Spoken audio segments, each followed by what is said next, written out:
rolling? Sorry, going? Yeah. So with all being said, we first off want to start off by saying, call halal, YAHAWAH, by Hashem, YAHAWASHI, by Hashem, Rakakadash. I want to give double honors to the apostles and elders and great millstones who taught us.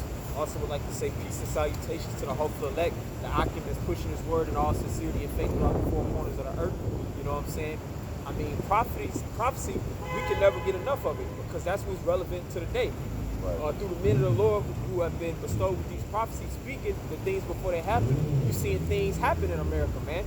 You're seeing Esau trying to basically put the clamps on the prophet speaking by putting restrictions on YouTube, and then pretty soon they're gonna try to remove us off these corners, which that's going into the famine of the word, which we can go into that too. If somebody want to pull Amos 8 and 11, but we'll start off here in Isaiah 42 and 6. Okay, this is Isaiah 42 and 6. It says, I, the Lord, have called thee in righteousness, and will hold thine hand, and will keep thee, and give thee for a covenant of the people, for a light of the Gentiles. Right. So it says, I have called thee. Many are called, but few are chosen, man. So that's talking about the Most High's elect. We've been called through this word, man. We've been called to righteousness to serve the Lord, to basically proclaim the testimony of YAHAWASHI, to proclaim the prophecies, the things that the Most High wrote in His word. We're proclaiming it before it happens, man, to the Gentiles, because at one point we were all Gentiles before we were awakened to this word. It tells you that in Ephesians the 2nd chapter, man. We were, matter of fact, somebody can get it real quick, just to back up. Can you read that again? Where it talks about the Gentiles, and then get Isaiah, Ephesians 2 and 11. It says, I, the Lord, have called thee in righteousness, and will hold thine hand, and will keep thee, and give thee for a covenant of the people, for a light of the Gentiles. Right. So the prophets have been called through this word to proclaim the testimony of YAHAWASHI, which the testimony of YAHAWASHI is the spirit of what? Prophecy, man. Yep. To be a light unto the Gentiles. And ultimately, YAHAWASHI, He's the light, but as joint heirs, you know what I'm saying, through speaking His words, we're enlightened as well, man. Right. To be a light unto the Gentiles. And, it's different types of Gentiles. It's actual heathens, but it's also talking about the Israelites who don't know that they're Israelites, who don't know how to serve the Lord. Right. Go ahead. This is Ephesians chapter 2 and verse 11. Wherefore remember that ye being in time past Gentiles in the flesh. Right. Remember in times past we were Gentiles in the flesh, right? But just as the Gentiles that don't have the word, we had to have a great awakening, man, through the light. We were living in darkness at one time, but we were given the light. Now we have the ability to speak. We were called into righteousness. Go ahead. Who are called uncircumcision by that which is called the circumcision in the flesh made by hands. Go ahead. That at that time ye were without Hamashiach, being aliens from the commonwealth of Israel, and strangers from the covenants of promise, having no hope, and without the Most High in the world. Right. So there was a point in time where actual Israelites by nation were as the heathen, man. Right. They were without the covenants. They were away from the commonwealth of Israel, and that's the same that goes for us, man. Brothers that was raised in this society, we didn't grow up keeping the customs of our forefathers, man. Yep. Our parents were feeding us all types of pork and catfish, and we were committing all types of manner of adulteries and fornication, so on and so forth. But we were called unto righteousness through this word, and YAHAWASHI, He's guiding us through to compel the rest of the elect into the body, Right. That's why I have used that word strangers. That's it on that. That word strangers and then that word aliens. Because we were made aliens. Because if you look at that word aliens in the Greek, it's polotreo, which means to be shut out of one's intimacy. Yeah, to be shut out. Yep. Oh, you got it? Go ahead. Yeah. Alienated, estranged. That was it. Oh, that's right. We were estranged from the intimacy of the Most High. That's why if you read further in Ephesians 2nd chapter, it gives you that example of YAHAWASHI. Him shedding His blood and bringing us back nigh to the Most High. Tearing that middle wall partition, that invisible wall between us and the Most High, and reconciling us together. Right. Because you got Hosea 1 and 8. It talks about the Most High pretty much putting us away. Disowned us. And then Jeremiah the 3rd chapter, the Most High giving us that bill of divorcement.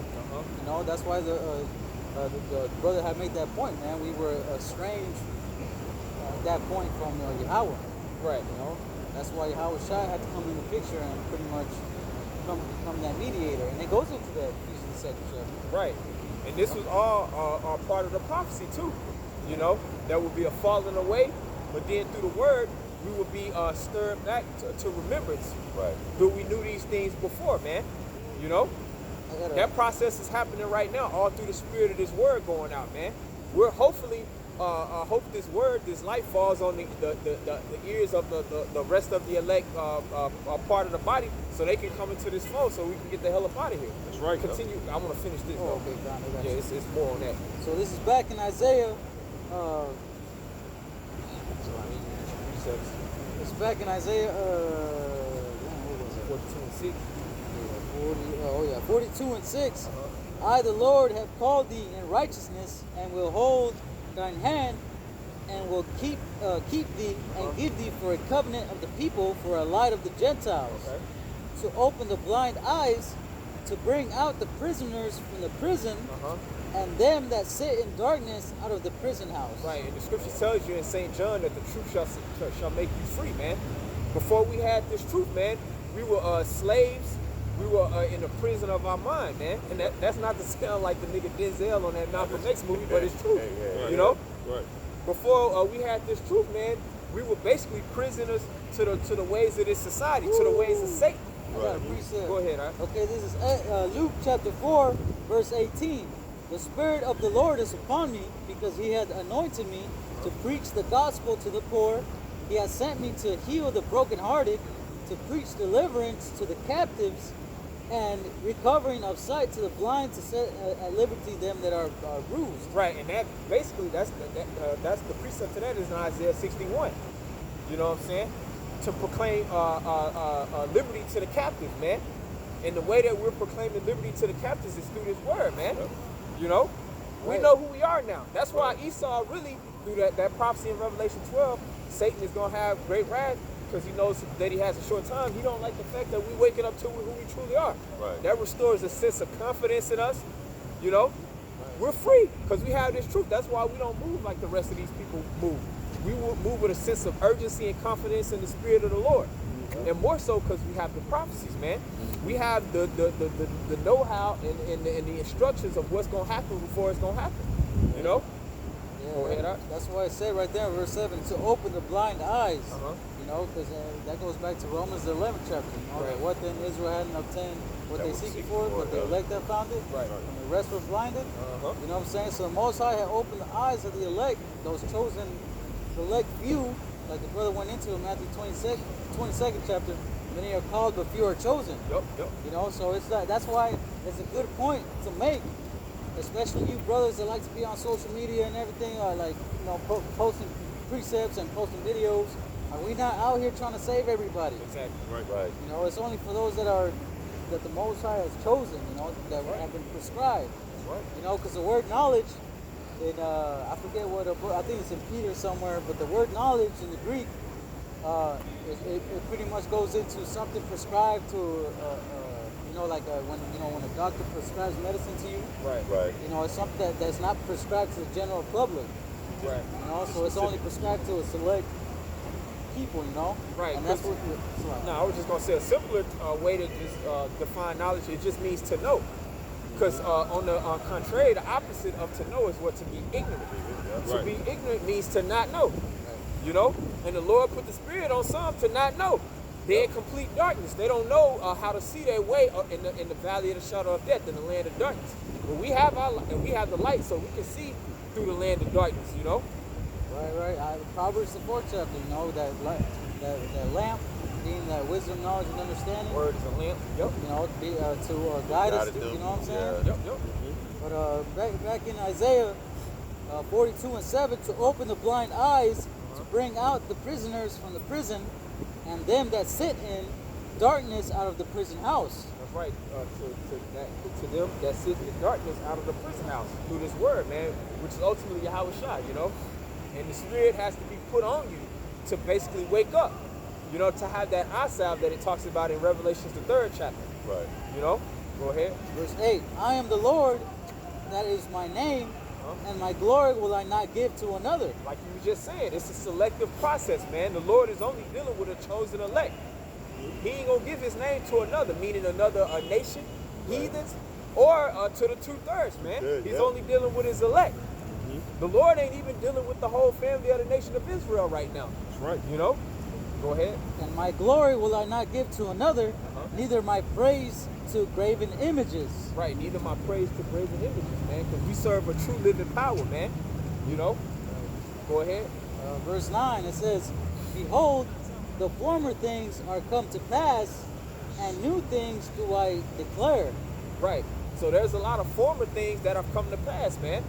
You know, certain prophecies that when you want to talk about Jeremiah, Isaiah, that they spoke about, some of those things have come to pass. But these backwards ass Christians, they fail to realize that everything that was written in the Old Testament, all those prophecies haven't come to pass yet. Go ahead. Before they spring forth, I tell you of them. Right. Read that again, verse 9. Right. Verse 9, it says, behold, the former things are come to pass, and new things do I declare. And new things do I declare. This is in the book of Isaiah, man. Right. You know? So Isaiah said, the former things are come to pass, but new things do I declare. Go ahead. Before they spring forth, I tell you of them. So before they even spring forth, I tell you of them. So the power of the word and the fact that the elect is, we have the new things that's going to happen before they spring forth, man. So we have a form of spiritual power right now, man. We have a form of power that's not given to everybody. That's why we move a particular way, you know? Yeah, you know, like Isaiah, the 2nd chapter, that hasn't been fulfilled yet. Right, exactly. You know, hey, when has the other nations, when have they come out up to the mountain of the Lord to learn of our ways? Right. You know, that's a future prophecy, man. That the Most High was going to establish the Mount Zion. Right. You know, to be a rod of iron to these other heathen nations. Right. And the Most High was going to give us the heathen nations. Good though. You know, the Most High was going to give us the heathen nations as a possession. You know, like it says in Psalm the 2nd chapter. Right. You know, which with that too, man, that hasn't happened yet. They would learn our ways. And also too, just backing up what you quoted in Isaiah 2, it talks about they shall learn of war no more, man. That hasn't come to pass. There's all types of war in Palestine over there, in the Gaza Strip, between those damn fake rat Jews, the Amalekites, and then the Palestinians, which are the Israelites, man, the so-called Arabs. So that prophecy ain't come to pass like the brother just beautifully put, man. Right. That shows that what we just read, Isaiah 42 and 9, new things are being declared. They're being sprung out on. Yep. You know, before they spring forth. I'm telling you, that's called prophesying. That's right. To speak before. Yep. That's what the word prophecy or prophesy means. Pro, before, facade means to speak or to say. To say before it happens, man. You know, and then when the things happen that the prophets have been speaking about, that's how you're going to know who the true men of the Lord are, man. Yep. You know? Because you got a lot of false prophets out there, man. Right. Same thing that happened in Nineveh with Jonah. Then it came to pass after that. Well, go ahead. No, I'm saying because Jonah was prophesying in Nineveh. Then it happened. It didn't happen right away, but it somebody. Oh man, what other prophet was that? It happened later on. It happened later on, yeah. So the same thing going on now, like the RFID chip. It's gonna be made mandatory on the planet, man. Right. That's coming to pass. Right. Got it. Back in, I'm gonna finish this off. Back in Isaiah 42, verse 10, it says, "Sing unto the Lord a new song, and His praise from the end of the earth. Ye that go down to the sea, and all that therein, the isles and the sea and the heavens thereof." And this is the new song, man. Which another word for new song is the gospel, the good news, which the good news is only for the nation of Israel and chiefly the elect, man. All of these prophecies that's come to pass, hey, on the flip side, is bad news for some too. Yep.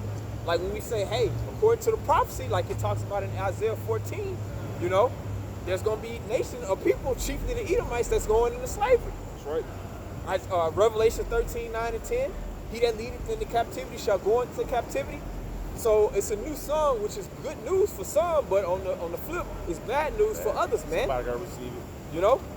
And this new song is being cast throughout the four corners of the earth, man. All through the unicorn. It tells you that in what, Psalms the 19th chapter, man. that the word shall go from one end of the earth to the other. I'm roughly paraphrasing that scripture, man. You know, The line has gone out. that line has gone out. You know, You got Ezekiel the 38th chapter talking about the I can get it for you. yeah, Ezekiel 38th chapter. You know, talking about the valley of the dry bones. 37. 37 water. You know what I'm saying? Hey, we experiencing that right now, man. You got them dry bones being brought back to life. That's right. You know, you got brothers coming into this thing, that wisdom, knowledge, and understanding entering into them. And if you explain that to a Christian, they're not gonna know what the hell that's talking about. Right. You know, they're gonna literally think that the bones and then the sinews and the you know, and be like, is that the Lord's really gonna do? You know, It's a matter. yeah,